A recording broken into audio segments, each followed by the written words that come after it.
Okay, good afternoon and welcome to the Senate. I'm Andrea D'Alessandro and I'm the ranking member of Natural Resources, Energy, and Water in the Senate. Welcome to those of you on the panel. We're being taped today and we're very grateful that you have come from Arizona State University. And this is part of a three-event series that we've put on here at the Senate. Our first one was with U of A professors who talked about fire and water, and that was last month. Today we're concentrating on policy in several areas that you're experts in.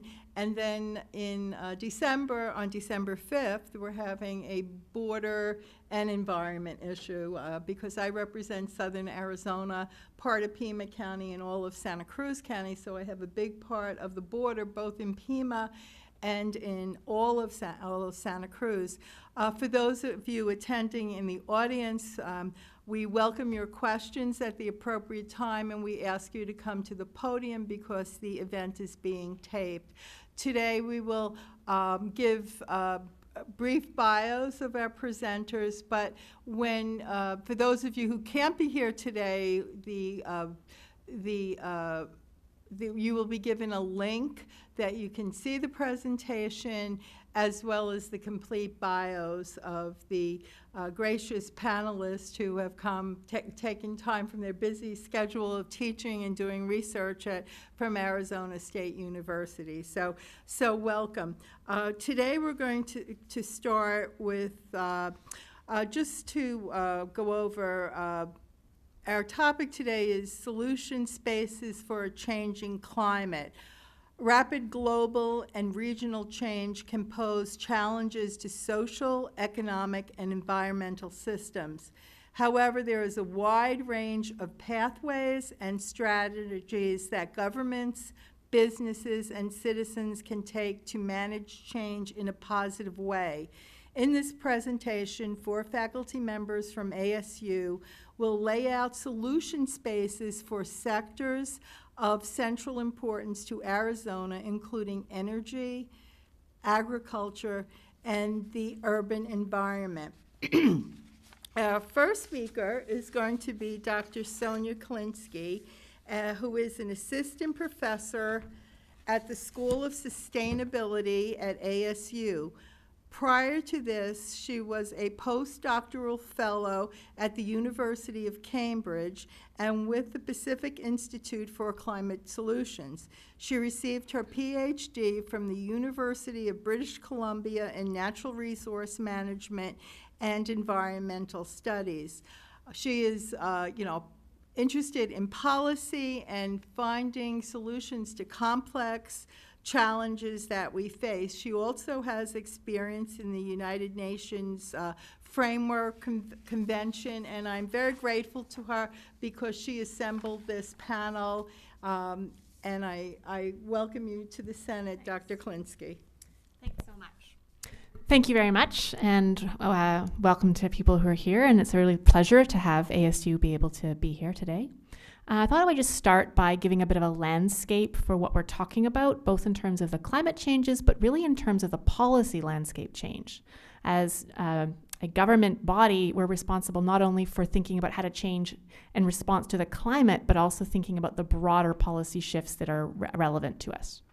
So let's just first, I'm going to do a couple of slides just to remind us what the global issue is in terms of climate change. This is data from NASA, and it shows us where carbon dioxide emissions are moving over the last 400,000 years.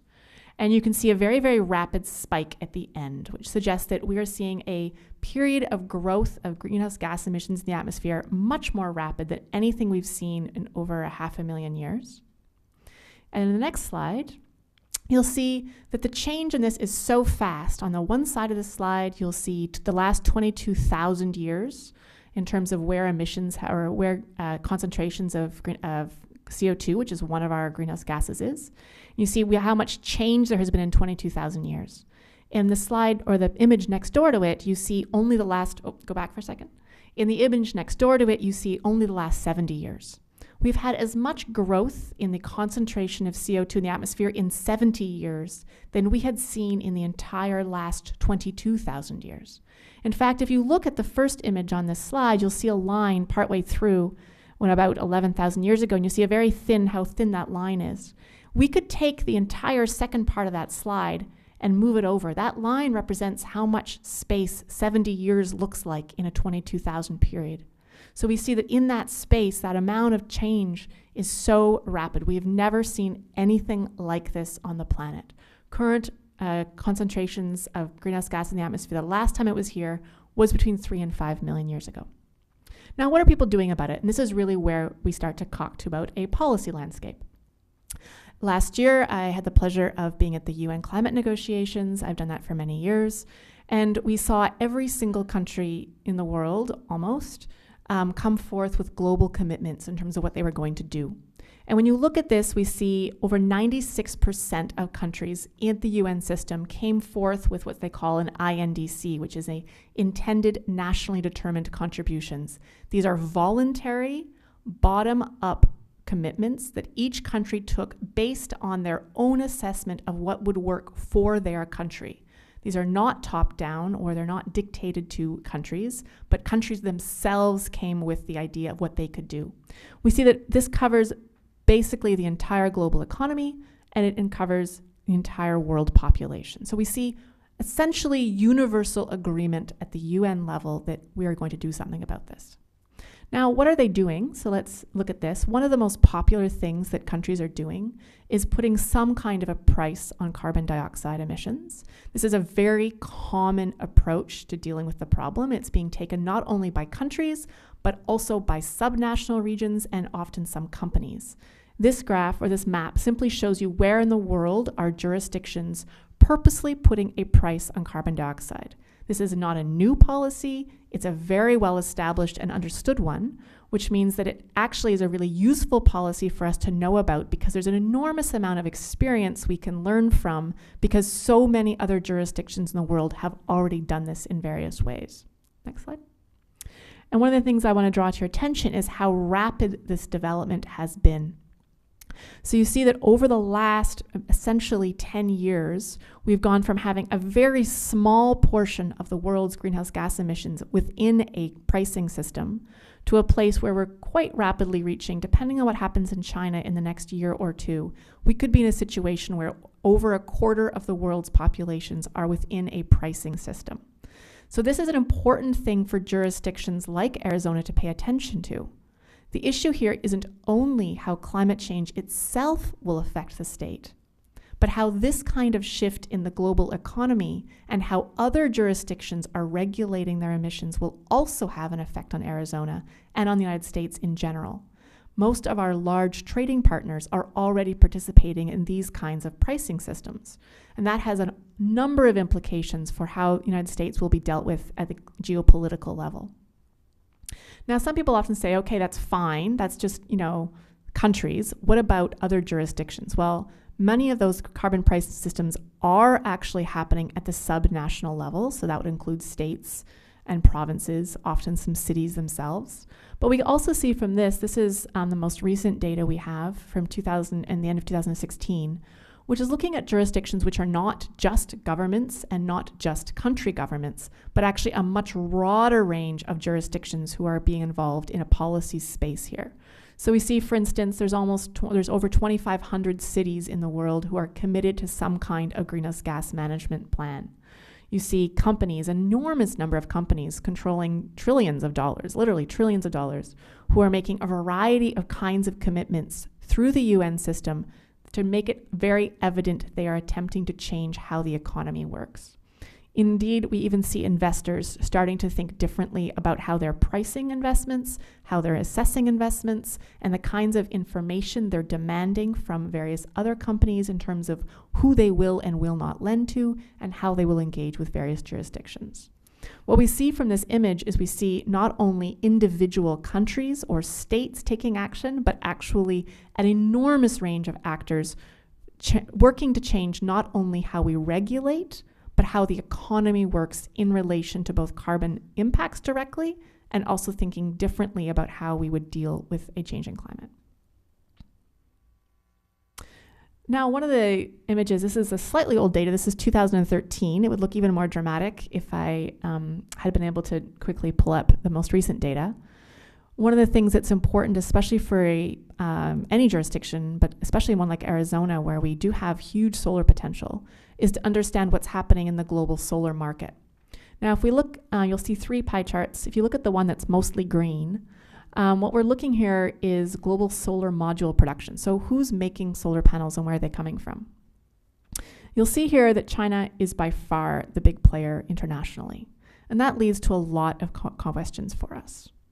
We know that certain countries, for instance, India, a quarter of India right now is not electrified. That means a quarter of the population of India, it's about 250,000 people, do not have access to electricity. Well, what sources of electricity are they going to be looking to in the future? In many of the areas which do not have electricity right now, it is now cheaper to use solar electrification than traditional fossil fuels because of the expense of laying out grids in hard-to-reach rural areas. Which means that if you are the world's largest solar producer, and you're now looking at a world in which you have literally billions of people looking to electrify, they're going to be looking to markets in certain places. And this is not being regulated by a single country, although China recently did just announce over $300 billion of investment in renewable energy. What we're seeing is a shift not run by countries, but run by companies interested in changing how the economy works and where energy will come from. And Professor Gary Dirks will be talking about that in greater depth in a moment. So what that has shown us is that we have countries who are taking action in a variety of ways, including carbon pricing. We have individual regions, city governments, state governments taking action on climate change in a wide variety of ways. And we have corporations who are seeing new opportunities and they're taking action in a variety of ways. Now, this data is a different kind of information. This is the number of legal cases that have been lodged against states and corporations for failing to take adequate climate action. And what we see here in the last few years is an absolute astronomical increase in the use of the legal system to put pressure on jurisdictions which are not addressing climate change. This is some data from the best source we currently have, who the Sabin Center for Climate Law tracks all of the cases globally. My student put this together by searching the database.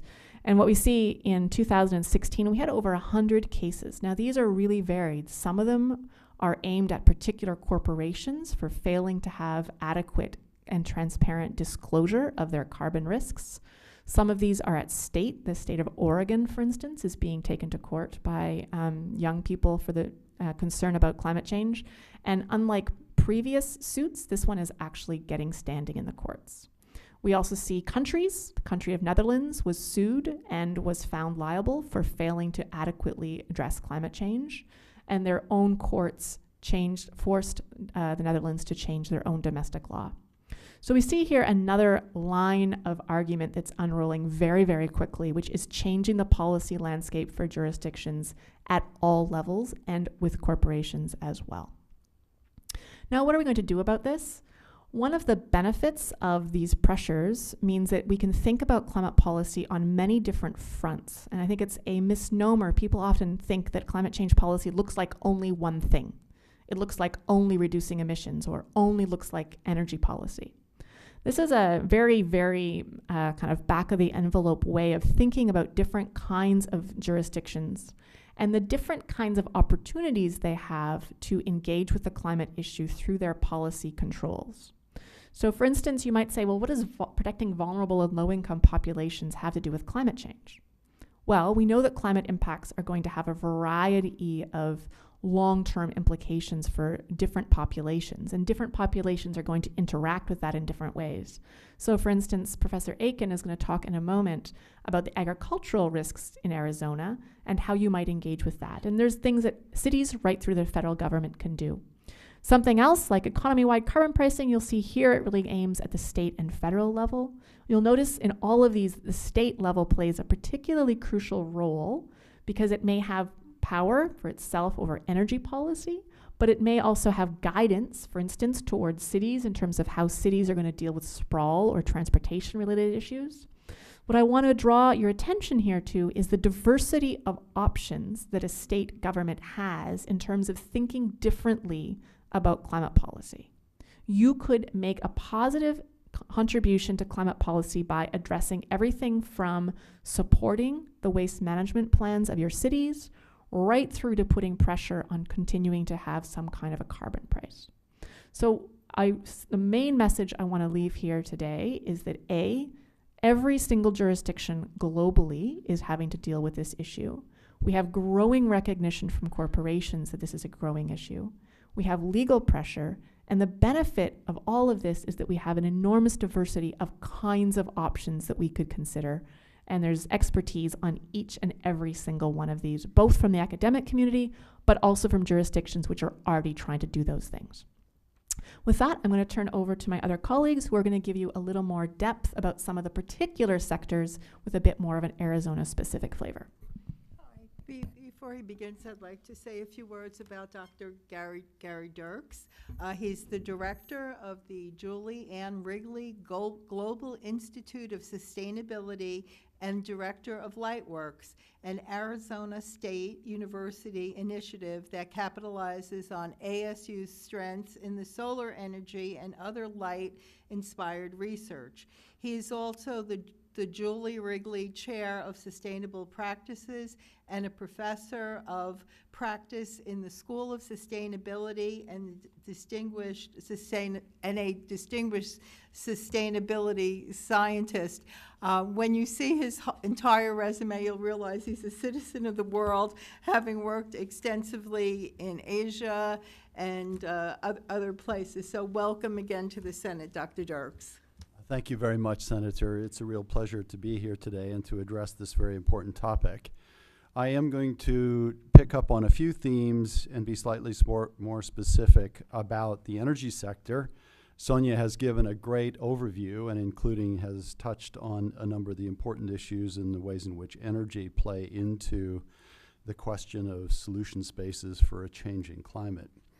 I've been associated with the energy sector now since 1975 when I joined the Standard Oil Company of Ohio in Cleveland, Ohio, which later became BP. And following my retirement from BP in 2009, I joined Arizona State University, and as the Senator just mentioned in my bio, continued working on energy. So I've been in this area for more than 40 years. And I can say without a moment's hesitation that I've never seen the sector under as much pressure to change as it is today. And when I say sector, I mean all of it, not power, not transportation, not oil and gas, all of it. It is under pressure to change for many reasons. One of them is clearly climate, but to be quite candid, over the last decade, that hasn't actually been the most important driver. The more important drivers have been changes in technology. If you look, for example, at the very profound changes that hydraulic fracturing has brought to the oil and gas sector, it has completely changed the sector, and not only that, it's changed the geopolitics of the world. We actually have Iran and Saudi Arabia threatening to go to war with each other, and the oil price has barely rippled. Solar energy has dropped dramatically. I mean, truly dramatically. Nobody, even the most ardent supporters of solar energy, saw that coming and how rapid it has happened. As we sit here today, the price of batteries is going down. We can see much more sophisticated technology going into the way in which energy systems are controlled, particularly our grid systems. We have new business models. Solar City is renting people's roofs. Other companies are willing to help you with your planning the way that you use energy. Google, for example, will put a smart thermostat in your house called Nest. We have artificial intelligence that is controlling energy use to the point where it can do things that humans can't. So technology is changing and business models are changing. New entrants are coming into the field. Historically, we think about energy sector, you think about Peabody Coal Company, or you think about British Petroleum, or you think about the China National Petroleum Company from China, or Rosneft in Russia. Today, you have to think about companies like Google, because they're in the energy business. You've got to think about companies like Apple. They're playing in the energy business as well. So we're seeing a lot of new entrants, and they're bringing really interesting new ideas into the field. And then I would also say personal preferences. A lot of people want more control over the energy that comes into their homes. They want to be able to say more about the way in which it's produced. They want to say more about who they get it from. They want to say more about the way in which they use it. So there are many factors that are driving this change in the energy sector. There are a couple of things that I can say for certain about it. One is the system we have today is not going to be the system we have in 20 years' time. And there's absolutely nothing, there is no institution or group of institutions on the planet that are large enough to stop that from happening.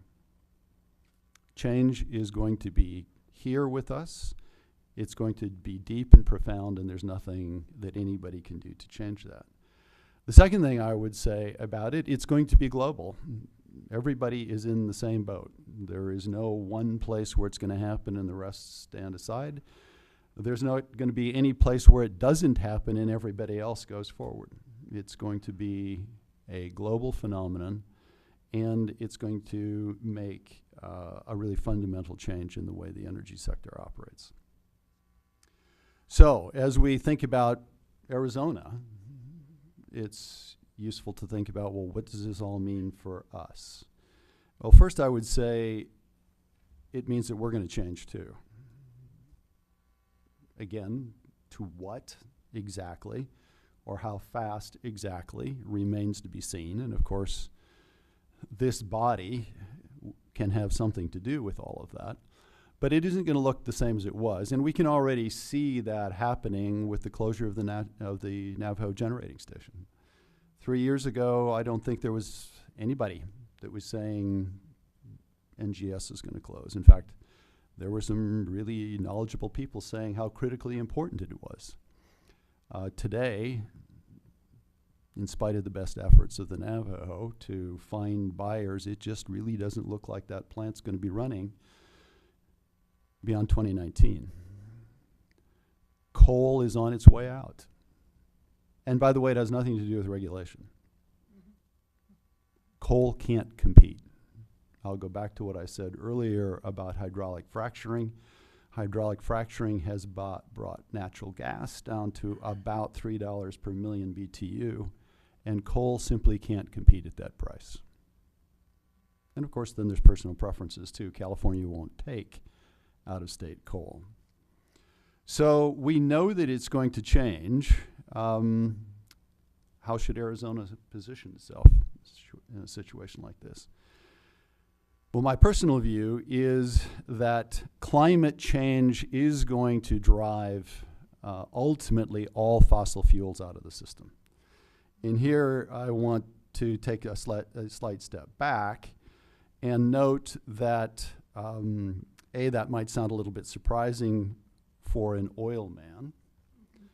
And you might wonder, well, did one oil man upon retirement get converted and see the light, or however you want to put it?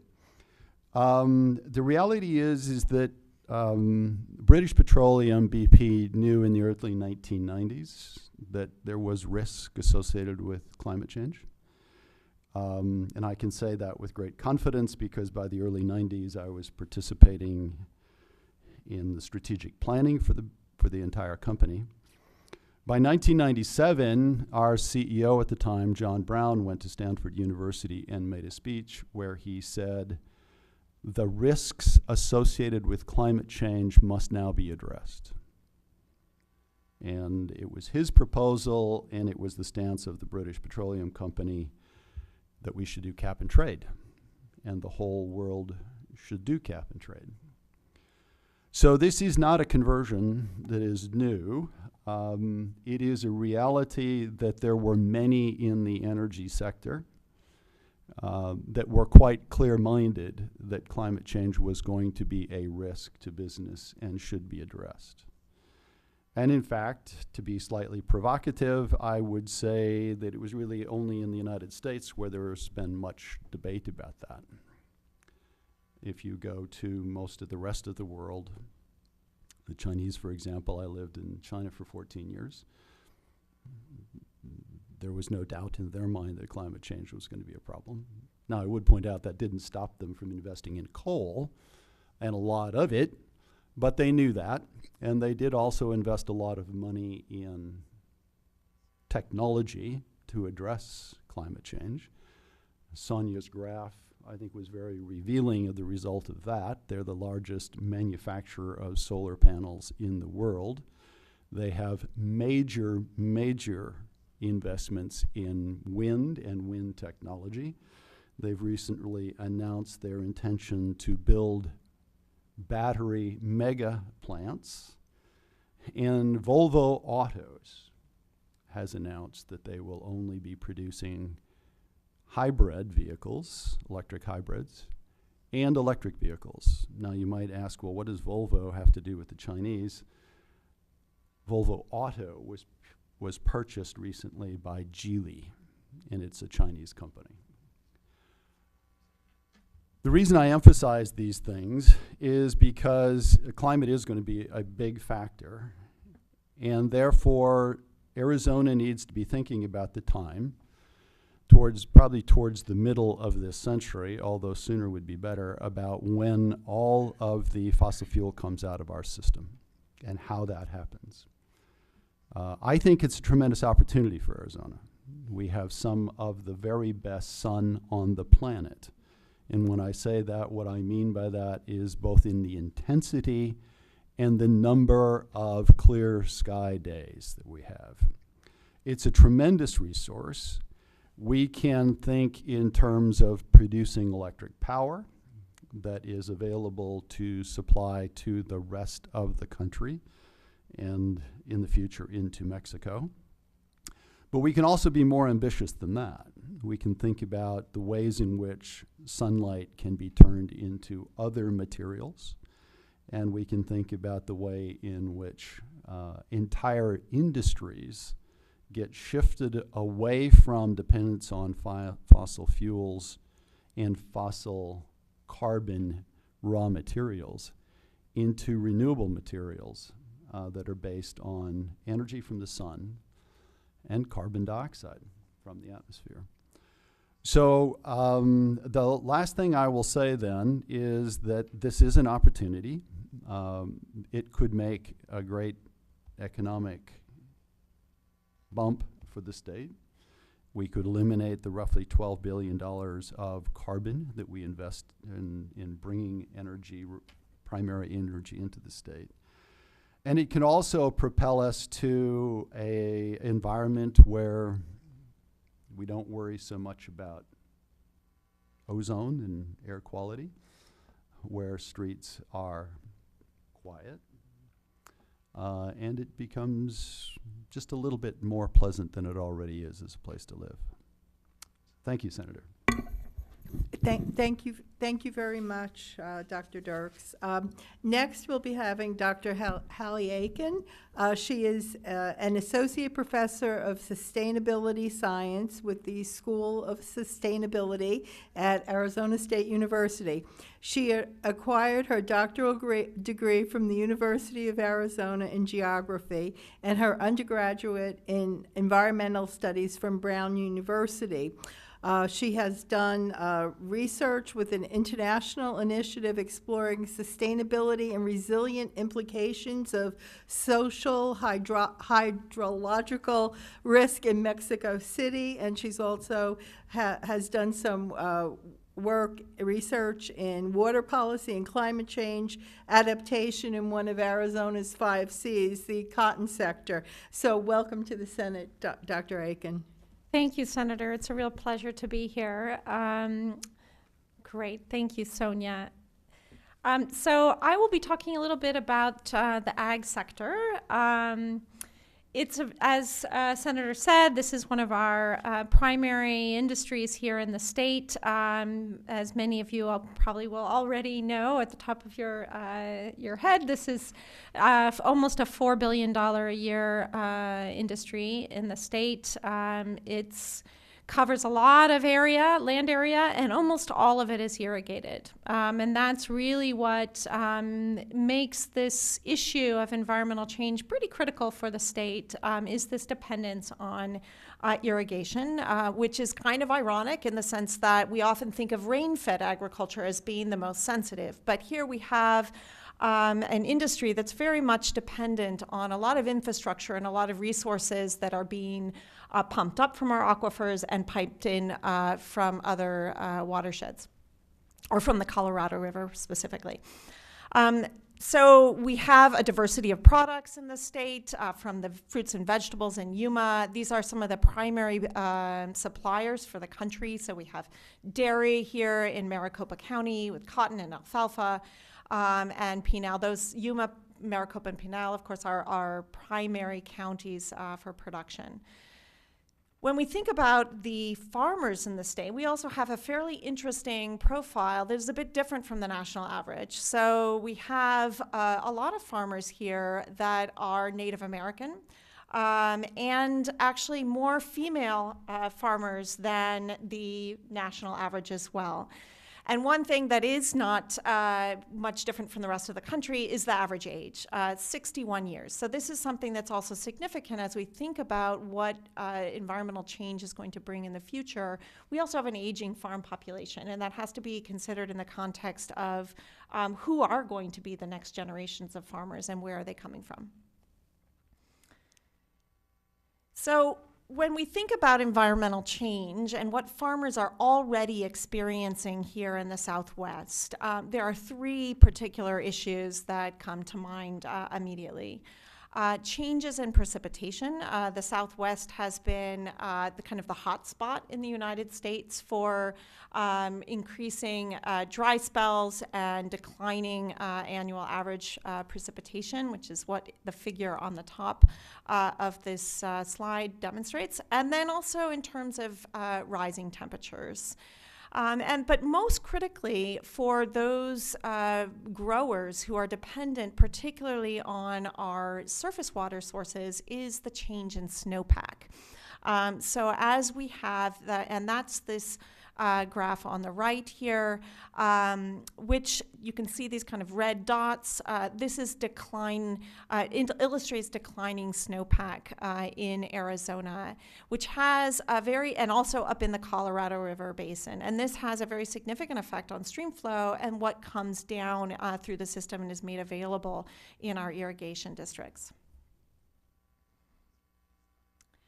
So when we think about the future, we can anticipate most of the science is suggesting, and this is actually a graph from the very recent report that just came out by the U.S. Global Change Research Program, that we can anticipate more of what we have been experiencing. So increasing aridity in the Southwest, declining winter and spring snowpack, and then the probability of multi-decadal drought, which has been illustrated to be a feature of this region for a long time, and this is something that we need to be considering, is that we're not just talking about gradual declines. We may be in periods of significant drought that last more than 1 decade. So continue.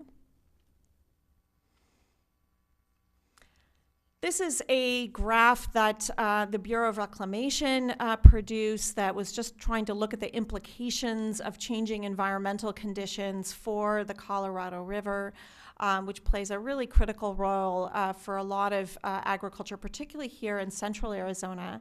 And what this figure illustrates is that when we consider projected demand with population growth in this region and in the Colorado River Basin, against looking at what the snowpack is going to be and what we can expect with increased evaporation, we can see declining supply and not being able to meet the demand. Now, this is a particularly deep concern for Arizona agriculture, because unless you're getting your irrigation directly from the Colorado River, agriculture often is not on a priority in terms of access to that water. So if it becomes less available, particularly in central Arizona, farmers may have to cut back first.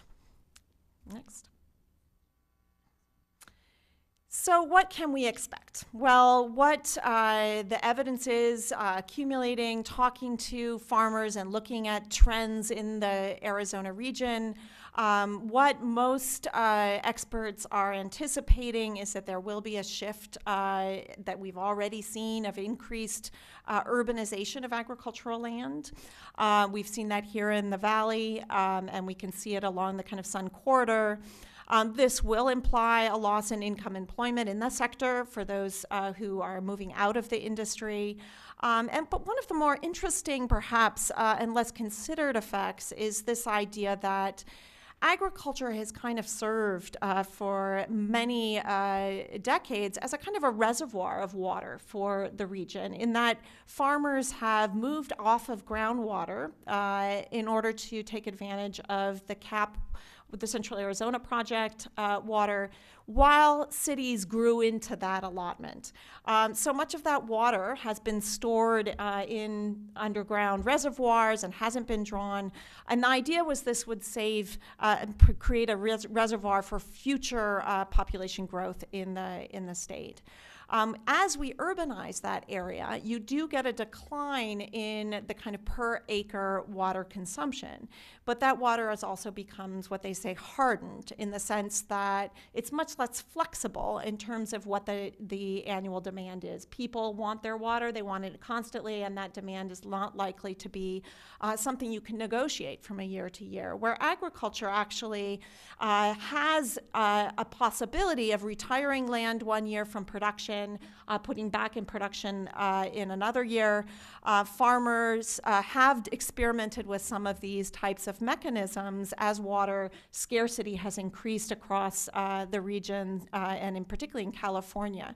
Of course, there are challenges to these types of arrangements. What kinds of compensation? How are farmers going to be able to maintain a livelihood during years where they're not perhaps producing?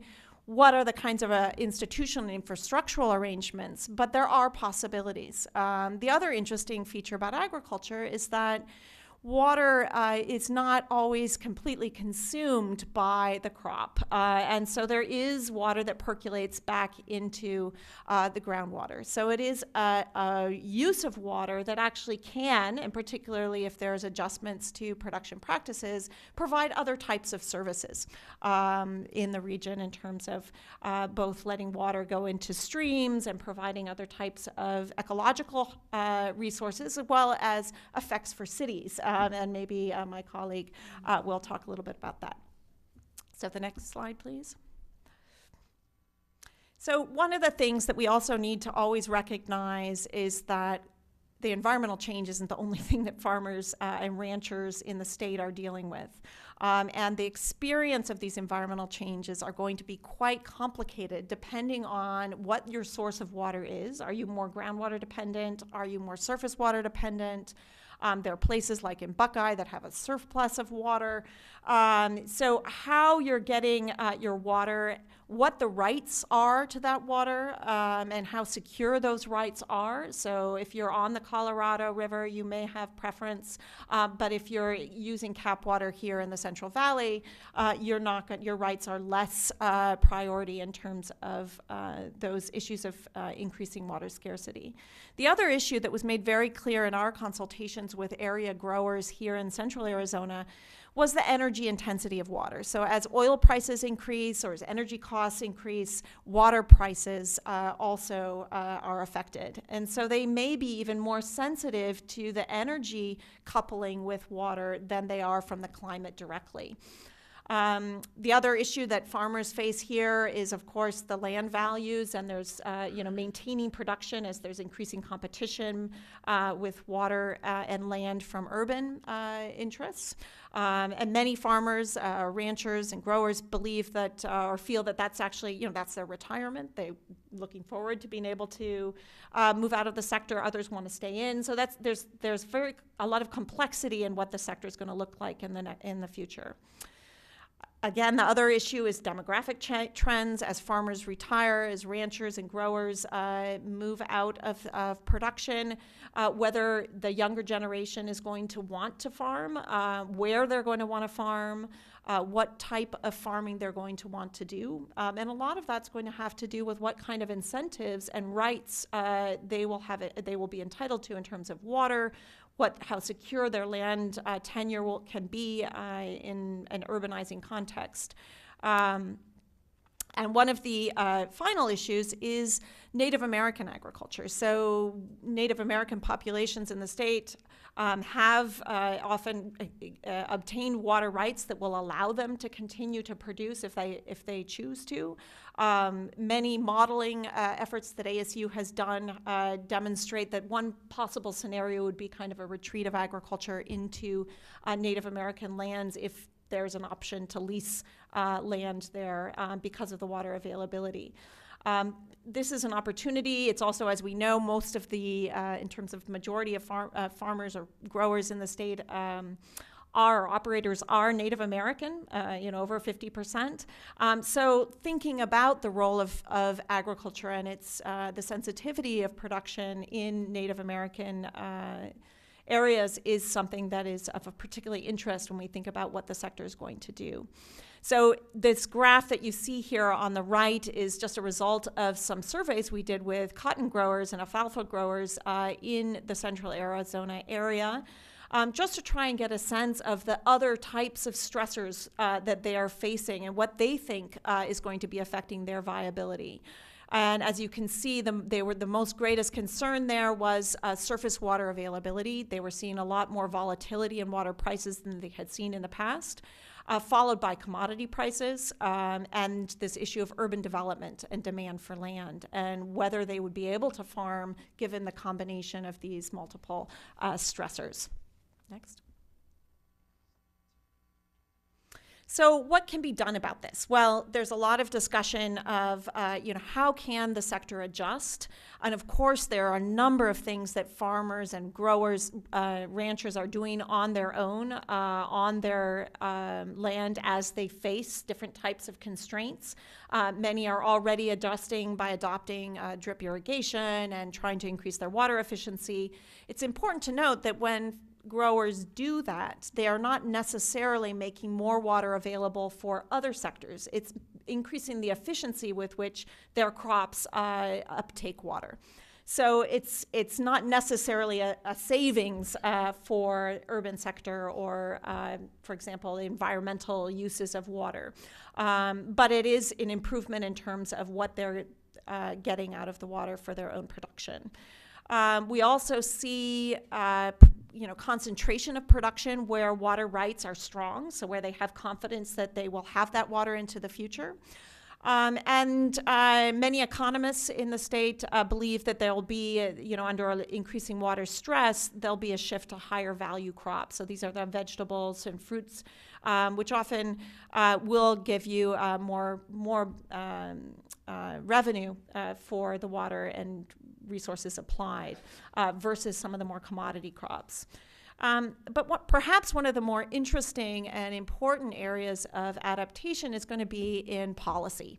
And this is something I'd like to stress. I think Arizona has already, as you probably heard in previous discussions on this topic, has been a real innovator in water policy over a century and really set the game nationally. And so now, as we think about the role of agriculture in the future, how will water be priced? Whether there'll be a development of water markets between urban areas and agricultural areas, what would that look like? How can we make these issues, water trading, more effective and equitable? between Native American reservations, if there's opportunities for that. And then because of the functions that agriculture can potentially play, and this is also an area where I believe there's more research needed in terms of what kinds of agriculture can provide additional types of services, perhaps for urban areas and for ecological needs in the state. There's a potential for urban agriculture and environmental interactions and kind of innovations to see what sorts of new arrangements can be made so that both agriculture's needs and other sector needs can be met. So I'd just like to conclude with an emphasis that we often think about a sector as kind of in isolation and agriculture being out there affected directly by environmental change and what are farmers and growers and going to be able to do with it. But actually, when we speak with growers here in Central Arizona, it's clear to them, or at least what they express to us, that it's really a matter of choice. It's a matter of where we want to put our resources in this state. And that's going to be something that has to be explored in a kind of a more public debate. What is the role of agriculture? How important is it to maintain land in production? What sorts of incentives or resources are going to be allocated for that opportunity? What are the costs? And particularly as the state urbanizes, what is the relationship between urban interests and municipal water demands and municipal land interests and the relationship with agriculture? Is there a benefit? Is there of having open space around cities, near cities? What is the interest of the sector in playing different roles as the state evolves in terms of its landscapes and demographics? So that's just kind of an opening up for exploration, but I think there's real opportunities there as Arizona looks to see what directions they want to take in the future. Thank you so much. Next, I'd like to introduce Dr. David Saylor. Dr. Saylor is a professor of the School of Geographical Sciences and Urban Planning and director of the Urban Climate Research Center. Prior to joining ASU, Dr. Saylor was on the faculties of both Tulane University and Portland State University. When he was at Tulane, he was the director of the South Central Regional Center for the National Institute of Global Environmental Change. Now that's a mouthful. And when he was at Portland State, he was the founding director of the Green Building Research Laboratory, both areas that interest me personally. And his scholarly agenda is based on the intersection of climate with the built environment. He's also interested in renewable energy, energy consumption, and his current research projects with National Science Foundation and the U.S. Environmental Protection Agency are exploring potential for mitigating indoor and outdoor thermal environment and air quality with the emphasis on vulnerable elderly populations, and that's my #1 constituency. I have a lot of children in my district, but the elderly population is the biggest. So with that, welcome to the Senate, Dr. Saylor. Okay, well, thank you, Senator. It's really a pleasure to be here. And we've had a bit of a discussion already today on various solutions sort of targeting global climate change. And so I'm going to bring us a bit to a smaller scale. We're going to be talking about urban scales. And one of the key aspects of the urban scale is that the solutions at the global scale have very local, oftentimes significant co-benefits as well. So my presentation is focused around sort of 3 fundamental questions around the topic of managing urban climates. First question is what? What is it that we intend to manage? And then we'll follow that up with the why. And then we'll finish up once we understand the what and why, we'll go to the how, the implementation strategies. So on this slide, you see that in terms of the what, there are a number of different aspects of the urban climate system that concern us. Chief among these include air quality and extreme heat. And in particular, when we think about extreme heat in Arizona, the historical record shows that we are warming dramatically. Over the past 60 years, for example, the nighttime minimum temperature at Sky Harbor Airport has increased by more than 9 degrees Fahrenheit. The daytime maximum temperatures in summer have also increased, but nowhere near as much. However, that combined effect has very significant ramifications for the health and well-being of our populations. And of course, as global citizens, we're also interested in how our actions affect the global climate system and vice versa. So moving on to the why, again, I'm focused on urban climate and local climate in particular. And again, the implications that we're really concerned with largely focus on health and well-being of urban populations. And that translates into a number of different health outcomes ranging from heat-related morbidity and mortality. In fact, in Maricopa County alone, there were about 130 deaths associated with extreme heat in the year 2016. There's been an increasing trend with that. And so this and other sort of heat-related illnesses are chief among many of our concerns, but there are other endpoint implications of local climate for health and well-being, things that we may not often think about in terms of that connection, but things like valley fever, mental health, the role that reduced physical activity has in health outcomes, and the economic and equity issues that are associated with that. And so, of course, all of this factors into an economic vitality risk for the city and the state in terms of future population growth and in terms of tourism and how business expansion or lack thereof might be implicated in terms of both the reality and the perception of the local climate in the state from afar. And then, of course, all of that links into the interventions. What is it that we can do about local climate as it relates to the health and well-being of our societies and the economic vitality of the state? And those interventions fall in a range of categories, everything from planning to policies and of course, education as well. So now getting on to the how. So before we really talk about specific strategies, we need to understand, at least at some level, the science of what's affecting the local climate. What makes the city of Phoenix, for example, hotter than it needs to be? And so there are a number of factors illustrated on this chart. Everything from waste heat emissions and pollution from human activities. That's from the transportation sector, that's from the building sector, that's from industry, as well as the role that the choices of materials that we use in our buildings plays in the urban climate, and the morphology of our cities. How do we design the built environment? The spaces between buildings, for example, have a lot to do with trapping energy during the day and retaining it at night and keeping our cities hotter than they need to be. And then, of course, cities in general tend to have a relative lack of moisture that can be used for evaporative cooling of the city surface. And so let's move on to the next one. So getting into the question of how, there are a few illustrations I want to give in terms of some specific examples of strategies.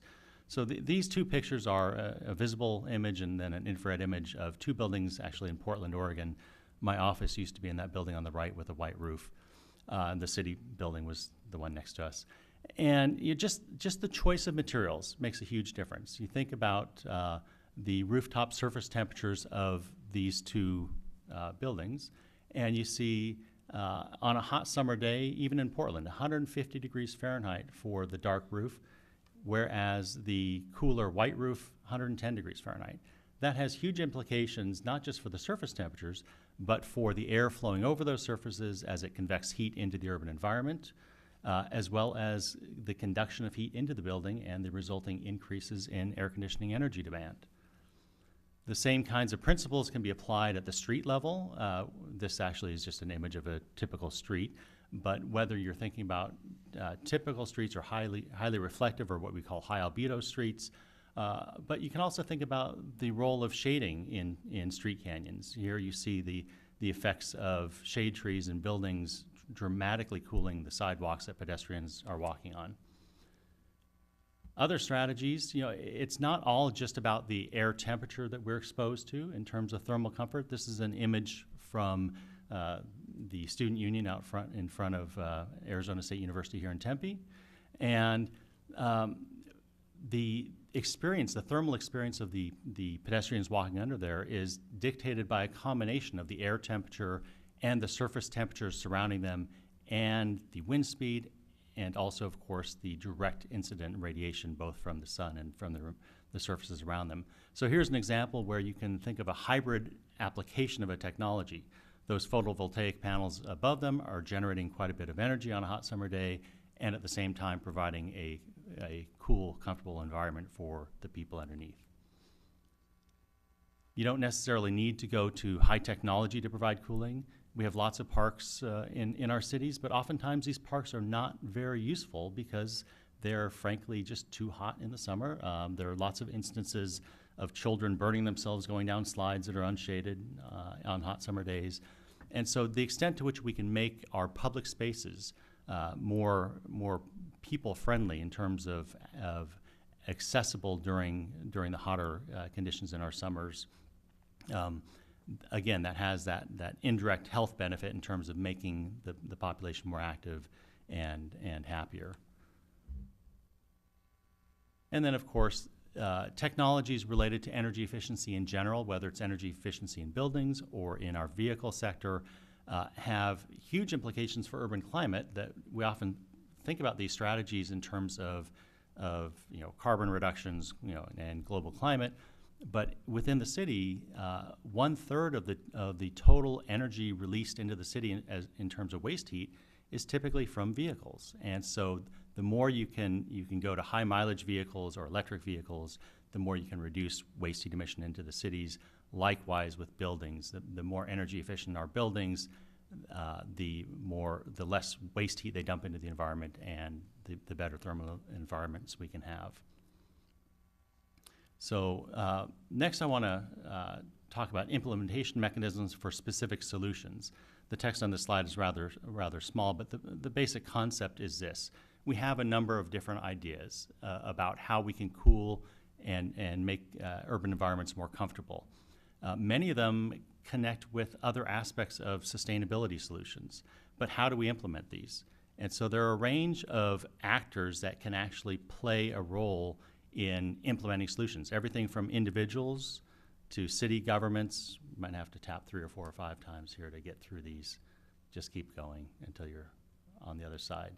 All the way to state level, whether it's building codes or emission standards, all these types of activities have a role to play in terms of implementing solution strategies that can improve our thermal environments. And if we go to this next slide, this is really sort of the summary of what I want to get across is the notion that these strategies don't act independently and in isolation. And so oftentimes, whether it's in city or state government or in academia, we're very compartmentalized in our focus on certain topics. And urban climate challenges and the solutions don't respect boundaries. And so you take a strategy like high albedo surfaces. It tends to reduce surface temperatures. That ends up affecting air temperatures because air flows over the surfaces, so that can cool the air. That, in turn, combines to provide better thermal environments, which also reduces air conditioning energy use. That effect then reduces waste heat emissions into the environment, and so we start to see these feedback loops. Well, that will further reduce air temperatures, and it'll also affect the emission of pollutants.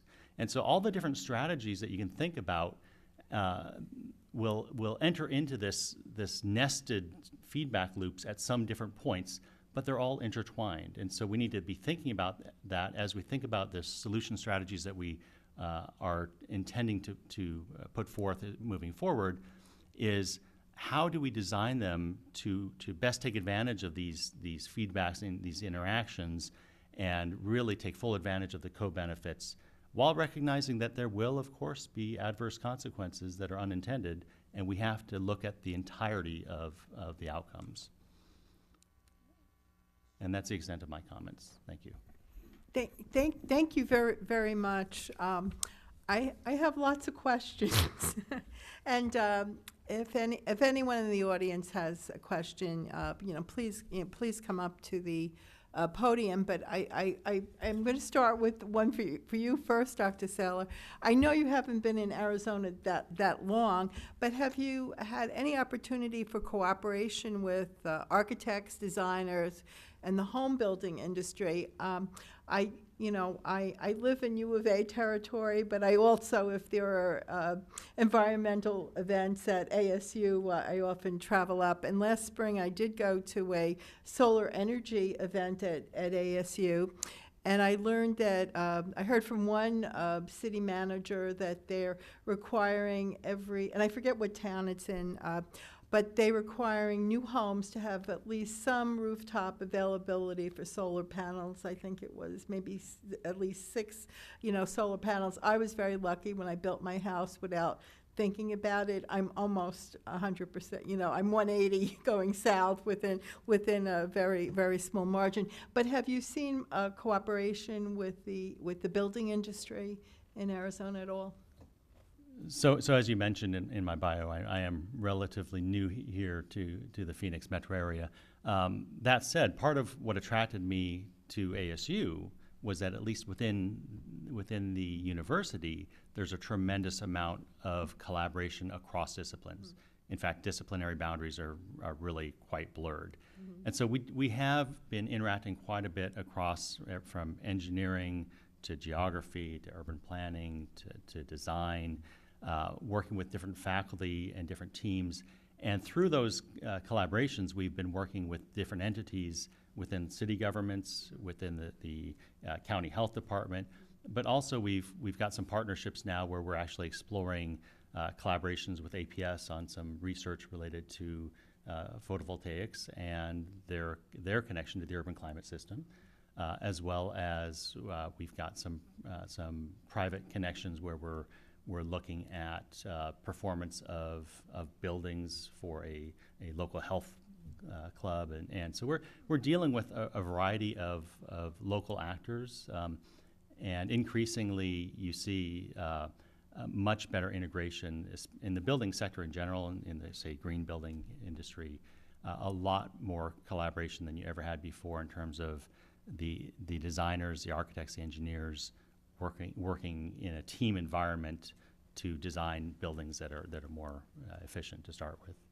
Great. And I'm sorry if I'm going to skip around my questions, and other members of the panel, if you wish to answer a question, some of them are, but yours was kind of specific, but some of my others, I often testify at the Arizona Corporation Commission. I just would like to know your feeling, if you think that there's room for rooftop solar and utility solar in the mix in Arizona at the present time. Shall I start with that? Yeah, sure. Yeah, absolutely, yes. I mean, and it's already happening. We have rooftop solar doing well and could do better. There's much more opportunity, but at the same time, utility scale and community scale are coming in. So again, going back to my opening remarks about it not being entirely clear what the system is going to look like 20, 30 years from now, I think it's very fair to say it's going to be a mixed energy system, and there's going to be solar systems of all different scales. And they will all play a slightly different role in the performance of that system, but an important role.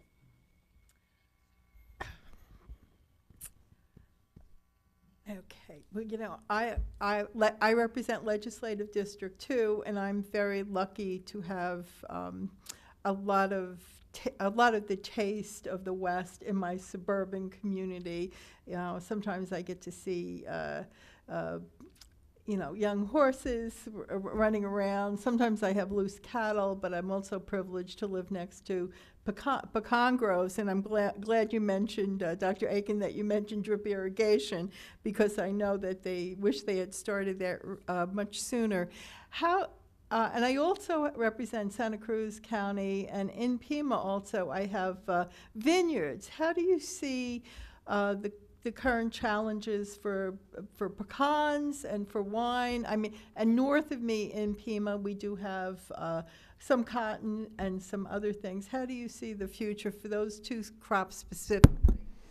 Well, I've actually not directly studied viniculture in Arizona. I think you know, there are new opportunities that particular water constraints and the climate, which is actually quite apt for some crops, can provide. And so in some regions, there may be an opportunity for the expansion of new crops. There's also, I mean, one of the trends nationally is while we see this aging population in many of the commodity crops, we're seeing rapid growth in some niche markets, and particularly in organics, but also in urban gardening, and then viniculture, I think, has also, I don't have the stats on this, but has been surging in new and novel places across the United States as different conditions, both market as well as, and probably primarily market, but also taking advantage of adequate environmental conditions.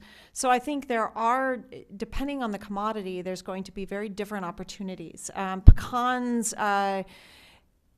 have had in California in the recent drought a particularly hard time, and some of these tree crops, when you require a constant supply of water, so if there is a lot of variability, and tree crops are an investment. It takes a while for them to become productive, and so once you've got them in the ground, your flexibility in terms of adapting to we call interannual variability in environmental conditions, can be constrained. And I think that is something that farmers in California were dealing with because the pecan market had expanded.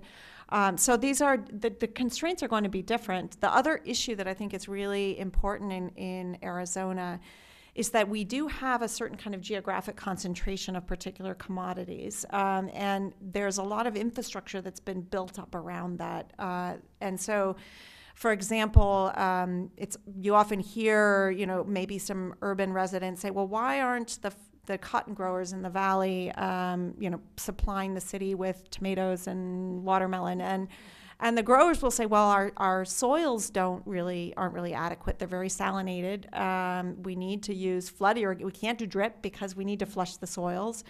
And then they also, a lot of the cold storage, the transportation, a lot of the market infrastructure is in the southern part of the state in Yuma. So they, going out it alone and doing some shifting, even if you think that it might be what the direction of the future, you've kind of got to do it where there's also some support structures.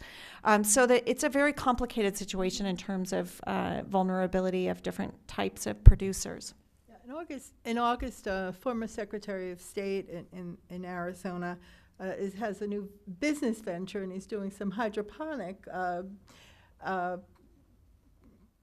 It's a startup, but it has I think possibly a lot of positive implications, not only for Arizona, but for places where there might be food deserts. Because if you have an empty warehouse, you can set it up, and I was very impressed with this. So keep an eye out for it. It's in Congress, Arizona, which you probably haven't been to yet. It's not too far from Wickenburg. One of the challenges we have is, well, first of all, climate change has been kind of become toxic, and we have a lot of things in Arizona that become toxic. But I would like a simple way, Dr. Klinsky, to explain carbon pricing. If you could give me some really, really simple examples that I can talk to my constituents about, because I think that's it could be, I think it could be very complicated, but if you could just give me a couple of simple examples, I would really appreciate that. Yeah, I mean, it's a shame that climate change has become a partisan issue in the United States. It was not always a partisan issue, and it does not need to be a partisan issue. So just to remind people that the United States signed on to the Global Climate Agreement under the first Bush era. This goes back a long time. So it doesn't need to be partisan. In fact, one of the most recent carbon pricing proposals comes from a group of very senior Republicans who were both advisors to the Bush and Reagan era. Now, the idea of a carbon price is quite simple. It's that if you make something free, people don't value it very much.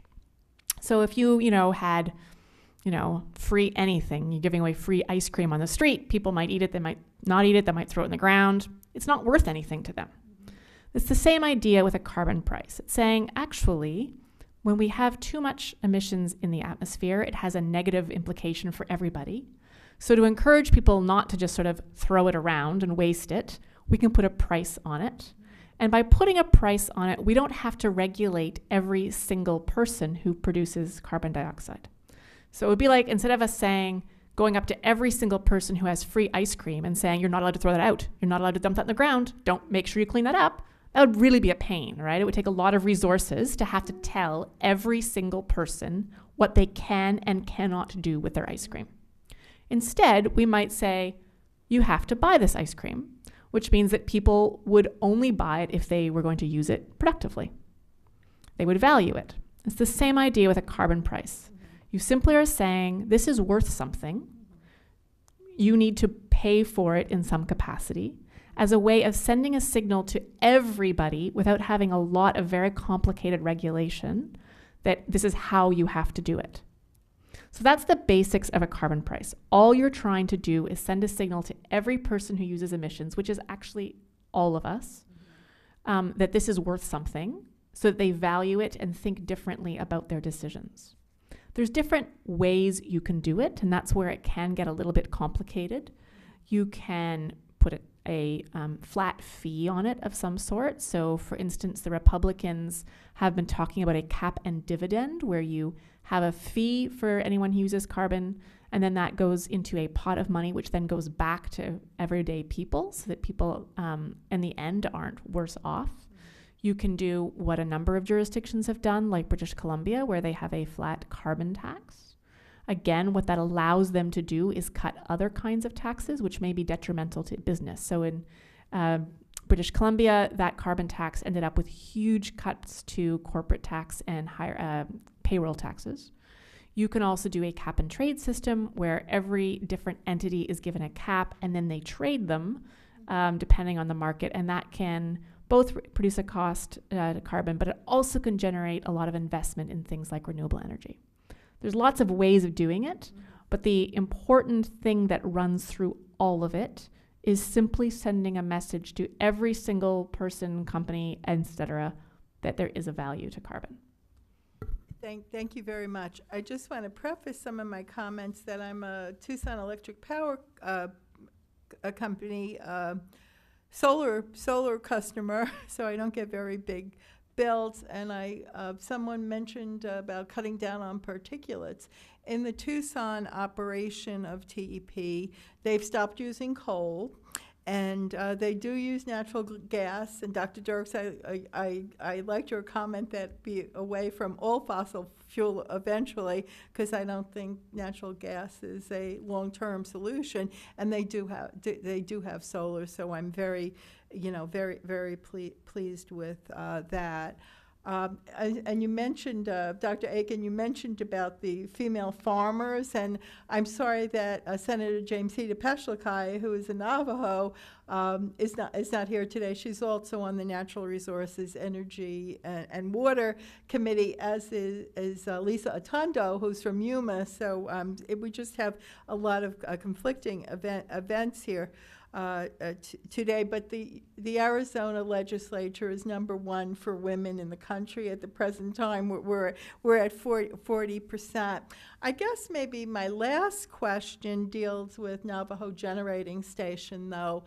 You know, I often, when I was in the House, I was elected in 12, sworn in 13, and I served for 13 months in the House, and I know when a Native American bill came up in a committee meeting, I'd often say to people, I don't think you should vote unless you've been to the reservations and see the challenges that the people face here. I'm just wondering if any of you have any insight whether Navajo Generating Plant is there an energy solution to it with coal going away? Because I'm concerned. I'm concerned about jobs and the economic, and I think any solution we have, I'm glad that several of you mentioned tribal concerns, and I'm just wondering if there could be any kind of energy. And I have toured it. They only let us tour it in good, good days that the air is really clean, and I know this was going to go to Dr. Dirks. Well, I'll at least start there. Yeah. It depends a little bit on what exactly you mean when you say, is there an energy solution? And I put it that way because it is an interesting place to put solar or renewable energy assets because there's a fairly substantial transmission hub there. Mm-hmm. And that means the electricity that would be generated there could go to a number of different parts of the Southwest. And so I think it's fair to say that members of the tribe and the Navajo Utility Company and others are looking at options to go there. But we should be quite clear-minded that it's not really going to solve the economic problem. And the reason that I say that bluntly is because one of the ways in which solar energy or wind energy achieve the low costs that they do is that you don't need people to operate them. And so even large solar arrays won't generate many jobs. They will generate some income depending on leasing of the land and whether the tribe chooses to invest in the facilities themselves, but not so many jobs. And as it happens, as we speak, a team from Arizona State University and Northern Arizona University are gathering in Flagstaff with the Navajo and other interested parties to kick off a program to investigate options for how they might deal with the economic consequences. And I think the Navajo Generating Station is an example of the challenges that we have to be willing to face as the energy system transitions. Certainly when I look at that plant through the eyes of the future of the energy system, you can't help but say, well, that plant has to come out of the system. Its costs are too high, and coal is not the right primary energy source. But when we make these choices, we have to be conscious of the fact that we are leaving people behind when we do that. And I think some of the issues that we are facing here in the United States, and the United States isn't alone in this, actually arise because change that you can justify from a raw economic standpoint or from raw considerations of what a sustainable future needs to look like, leaves people behind. And aside from the moral and ethical dilemmas that that creates, it also creates instabilities, social instabilities that undermine the integrity of those communities and sometimes undermine the integrity of social systems that go well beyond those communities. So I think there is some important things that we have to be reflecting deeply on as we think about the ever accelerating pace of change that's coming not just to the United States but to the whole world. Well, thank you all very much, and I especially want to thank Dr. Sonia Klinsky, because you brought to us a very, very rich smorgasbord of intelligence, of commitment, and information, and I'm just very, very grateful to you and to each of the panelists and to ASU for letting you attend here today, and thank you all very much. Thank you. Thank you.